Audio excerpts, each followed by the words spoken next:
একবার এক গরিব বৃদ্ধ লোক মসজিদের সামনে বসেছিলেন। খুব ক্ষুধার্ত ছিলেন তিনি।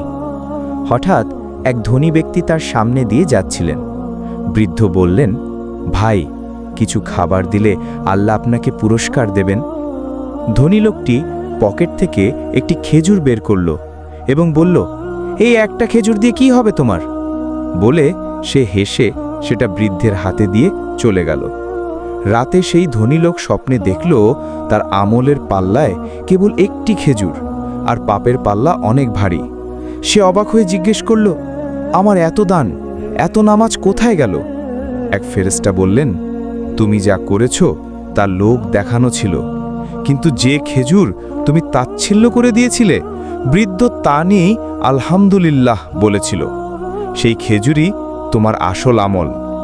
এ গল্পের মাধ্যমে আমরা শিখতে পারি, ছোট ভালো কাজও আল্লাহর কাছে বড় হতে পারে যদি তা নিঃস্বার্থভাবে করা হয়। ভিডিওটা ভালো লাগলে চ্যানেলটি সাবস্ক্রাইব করুন।